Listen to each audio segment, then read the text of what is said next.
What's going on, guys? I'm Tim Kelly. This is Phillies Stoplight, joined again today by Adam Aaronson of Philly Voice. And Adam, Phillies take 2 out of 3 from the Red Sox, but it really does feel like after an extra innings loss today, it could have been a sweep. And that's partially because you had a big lead early on and you ended up coughing it up with Jesús Luzardo, who had a no-hitter through 4 innings and then just kind of completely imploded in the 5th inning. Yeah, it looked like Luzardo was going to get out of that jam, and he got a pop-up behind home plate. He couldn't see it. JT Realmuto couldn't see it. Rob Thompson told us he couldn't see it from the dugout. Bryce Harper couldn't see it.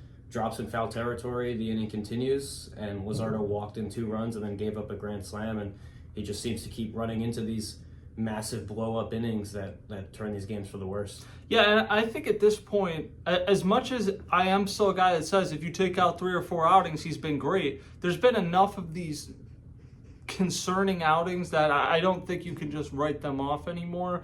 And his ERA is now at 4.59. That is not just because of those 2 starts anymore. You've had multiple other starts where he struggled, even if he didn't give up 12 runs like he did the one time. He's really struggled. And the thing about where he's at right now, if you have a great 1-2 with Zach Wheeler and Christopher Sanchez. Nobody questions that.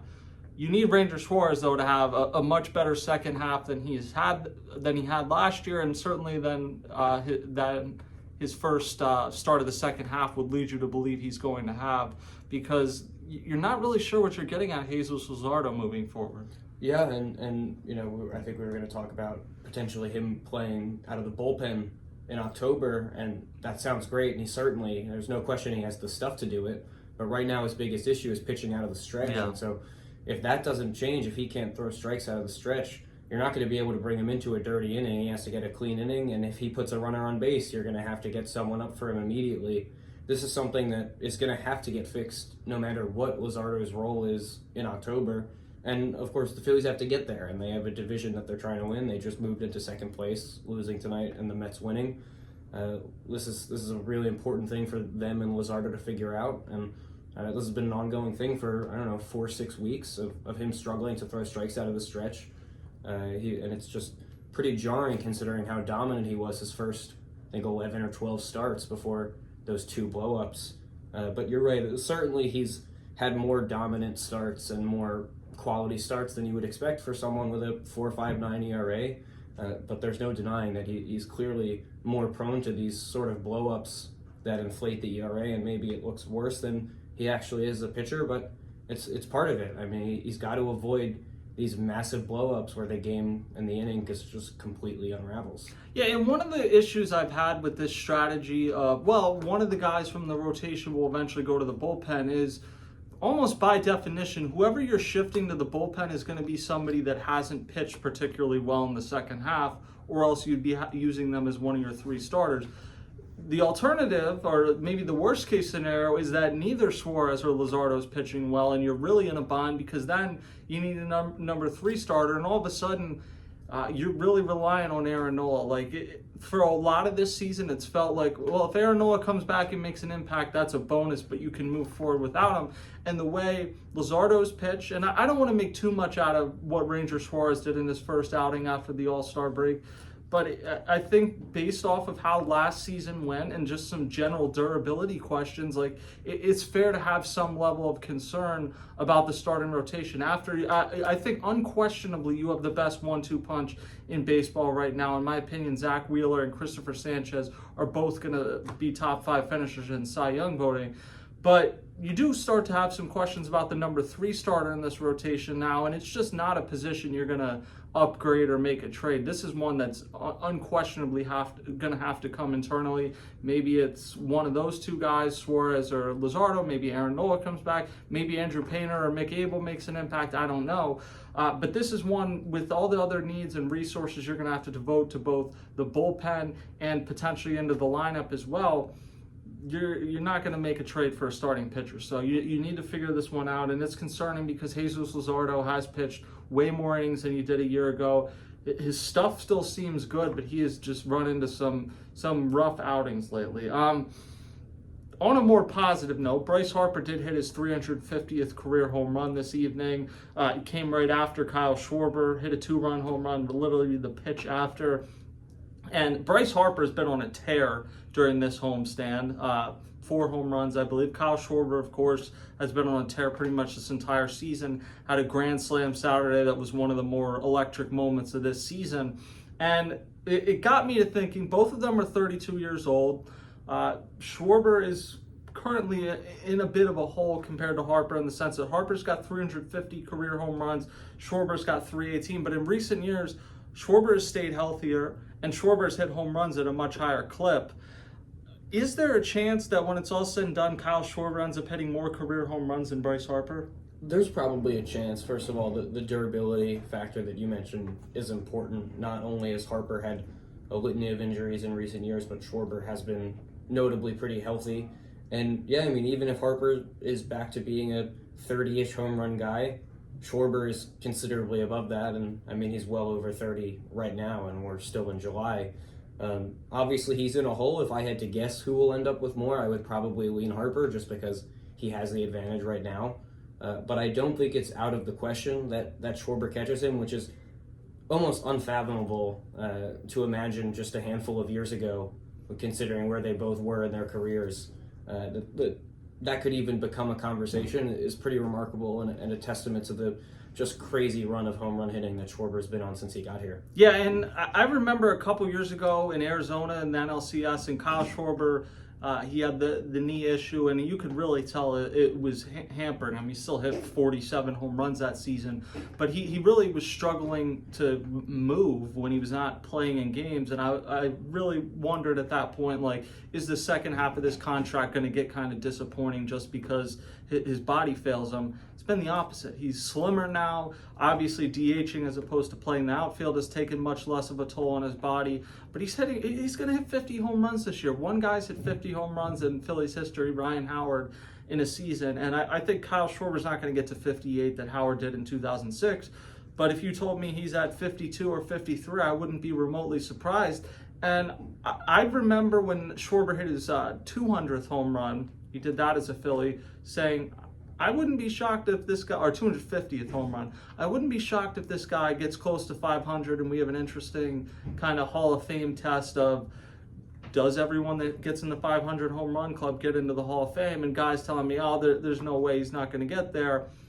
I would bet, if you made me bet one way or another right now, that Kyle Schwarber does get to 500 home runs in his career. It's one of the reasons I feel so good about potentially extending him for 4 or 5 years beyond this year, even though you traditionally wouldn't do that for a DH going into their age 33 season. I think he's going to age very well as long as you're just relying on him to be a DH. And look, if Bryce Harper, I think it seems like he's in a really good place health-wise, but the gap is going to be even more closed by the end of this season, if I had to guess.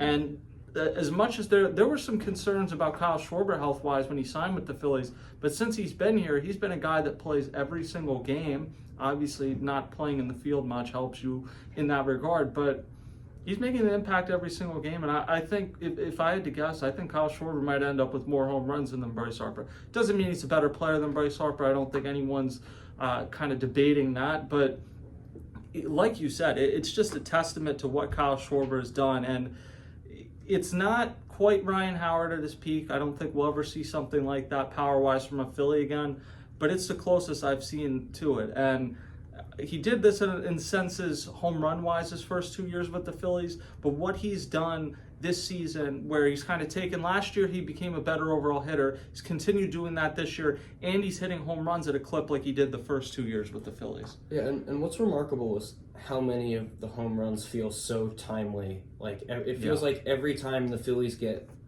a home run that either swings a game or changes the momentum around the team over the course of, turning around a slump, igniting a hot stretch, etc., it always feels like it's Schwarber.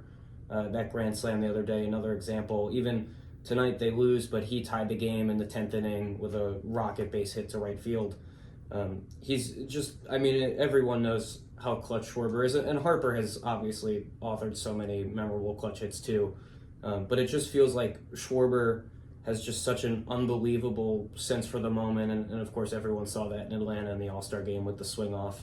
And it's a real asset, and it's not something that is easily quantifiable other than just looking at a guy's slash line and high leverage at bats.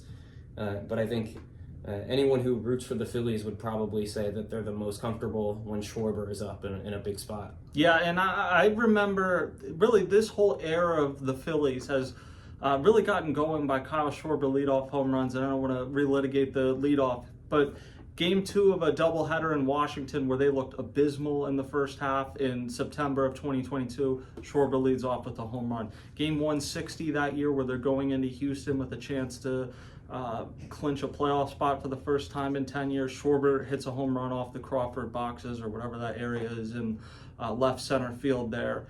At every big moment, he's delivered. So it doesn't need to be said again, but it would be unthinkable for Kyle Schwarber not to be here next year. I can't fathom that. Now, the Phillies will head to New York this weekend. It should be a fun series. I will be down there for on Pattison, or up there, I guess I should say, at Yankee Stadium. You're going to have Taijuan Walker versus Will Warren in Game 1, and I understand there's some skepticism about Taijuan Walker pitching against the lineup with Aaron Judge and Cody Bellinger and different guys. Jazz Chisholm's having a really good season. Will Warren's got a 4.91 ERA. Game 2, Ranger Suarez is against Marcus Stroman. Marcus Stroman has a 5.64 ERA. Game 3 should be a great pitching matchup. 2 All-Stars, Zach Wheeler against Carlos Rodon. But what kind of stands out to you heading into this Yankees series? Well, I think it just has to be Judge. I mean, he's just continues to put up gargantuan offensive numbers, the likes of which we've rarely seen.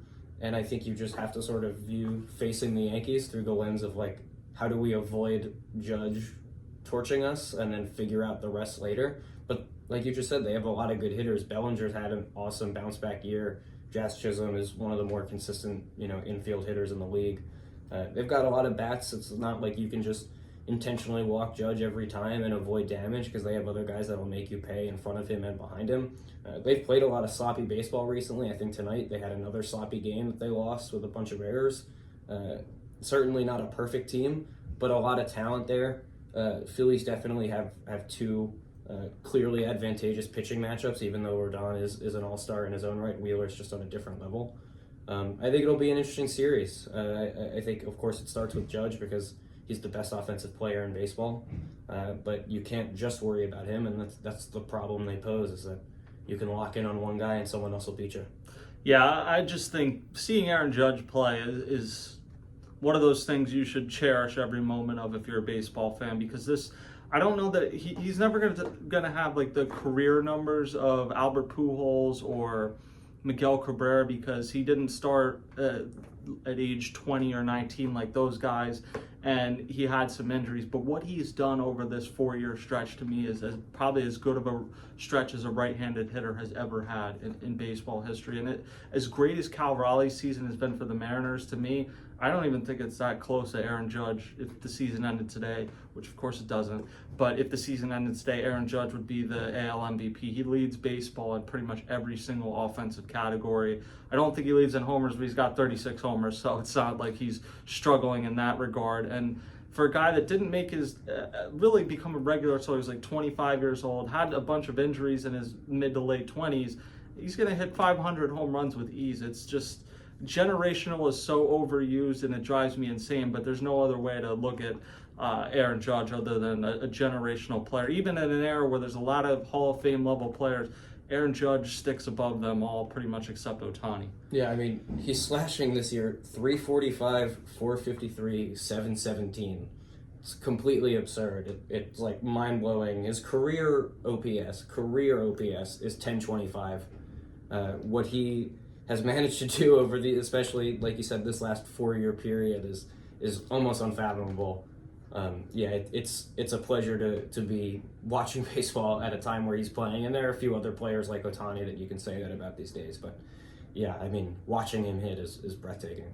So Yankee Stadium this weekend, it's kind of a pain to get there, and it is a little corporate-y, but there still is just like a different feeling at Yankee Stadium than any other park in sports. So I'm excited for that. There's always Yankees fans that come down to Citizens Bank Park, so I'm kind of excited to see if the Phillies have some big moments, what the Phillies' presence is like there, because it's not really a rivalry, but it becomes one whenever these two teams meet. So should be fun this weekend. That's going to do it for this episode of Phillies Stoplight. Thank you for Adam for joining us. Follow him on all social media at SixersAdam. Check him out on Philly Voice, and we will talk to you guys next.